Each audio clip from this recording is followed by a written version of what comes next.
از کلی کیف خوشم و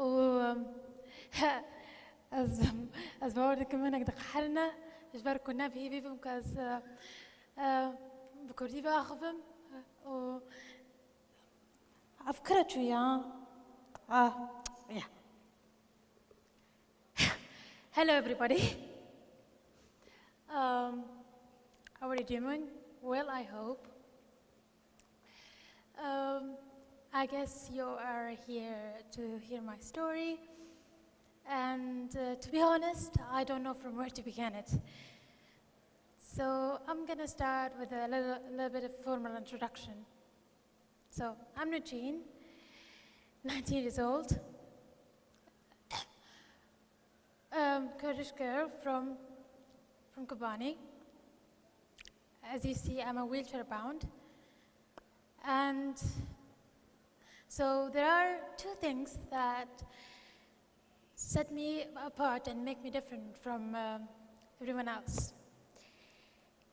The first is that I'm a Kurd, which means that from a very young age, I was quite aware of our misfortune of being surrounded by our enemies, who like to pretend that we don't exist, or if they do, would like nothing more than to inflict pain on us. The second is that I'm disabled, which has resulted in my not attending school. As it is often the case, we crave what we are denied. And so I grew up to be a curious person, hungry for knowledge. TV and books became my friends, my tutors, and quite possibly also my only entertainment. So, yeah, so this sounds a bit boring, right? But I assure you, I was not bored. I was surrounded by people whom I knew that trusted me, loved me, and believed in me no matter what, and whom I knew would never pity me behind my back. My world was small, but I loved it. But even that small world was not to last. Because then, the evil of all evils started. War. And so you can imagine what happened. Overnight, we were being bombed constantly. Our lives were constantly threatened, and we came to know nothing. We come to know nothing but fear. And as my brother perfectly described it, we became the walking dead because we felt nothing else. Yeah. So, and then we realized that if we wanted a new life, if we wanted to be alive again, we had to flee. And thus began our journey to the unknown. You see, for a girl like me, who's always been confined to a small space, a journey like that was like a dream.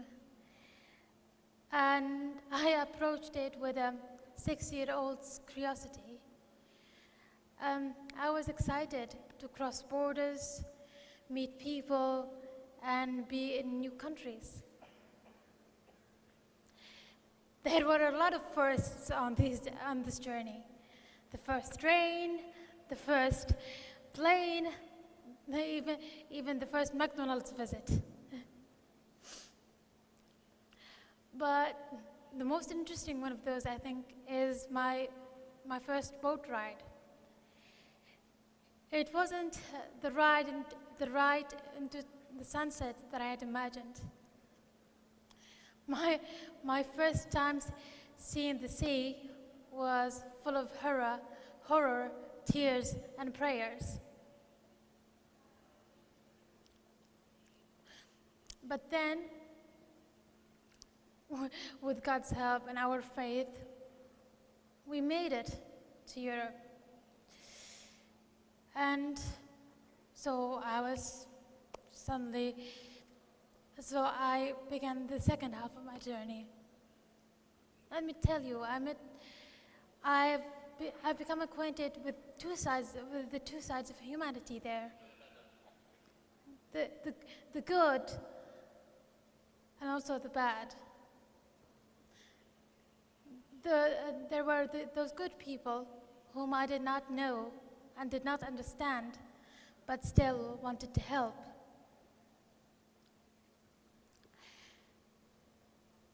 But when I encountered the second side, that was the moment I know that the journey was not all fun and games.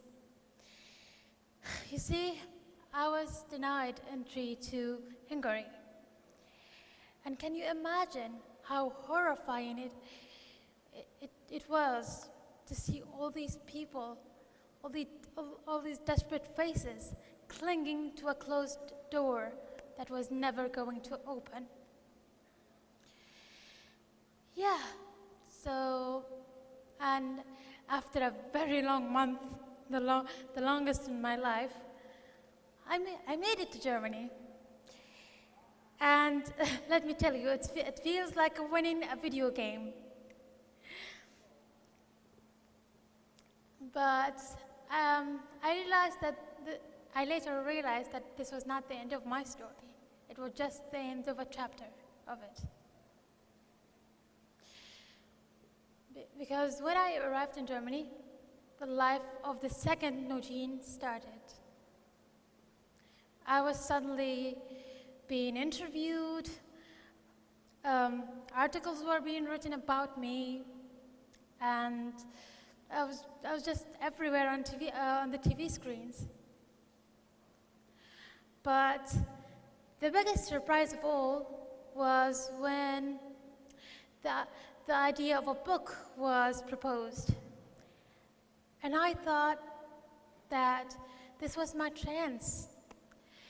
This was my chance to tell people who I am, to tell the world who I am, every part of it.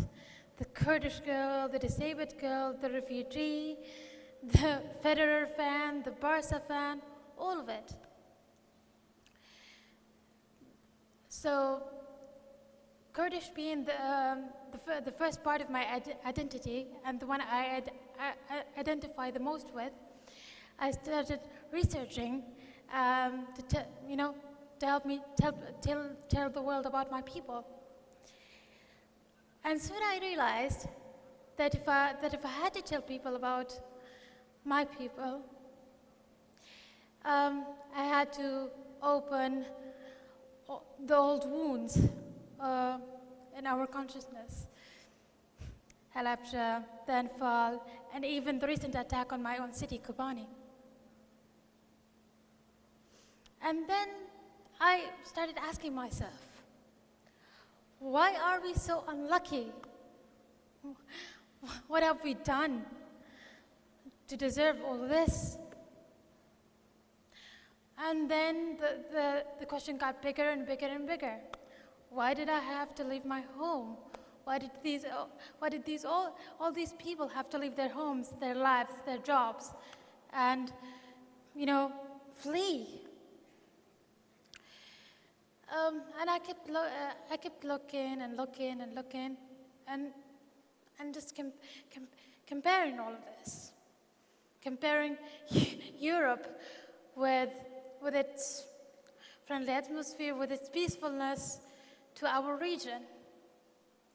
So what was so different? And you know what? From where I got the answer? On my way here. Because of my disability, there is always an assistant who helps me board the airplane. And our assistant was this time a Turkish man. And when we said that we were going to Kurdistan, he said, "No, you're going to Iraq, Kurdistan does not exist. And I looked at him in astonishment. What does he mean by Kurdistan does not exist? But then I felt like I got the answer. I got it. You see,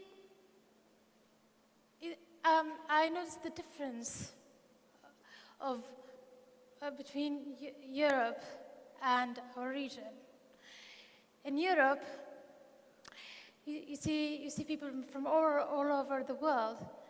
The people from Poland, people from the Czech Republic, people from Nigeria, our neighbors, and live without a problem, while we are busy killing each other. So,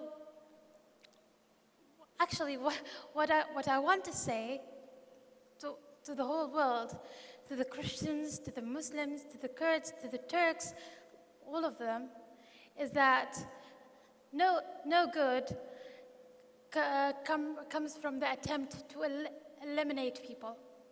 The only way we could survive together is to accept each other. Thank you.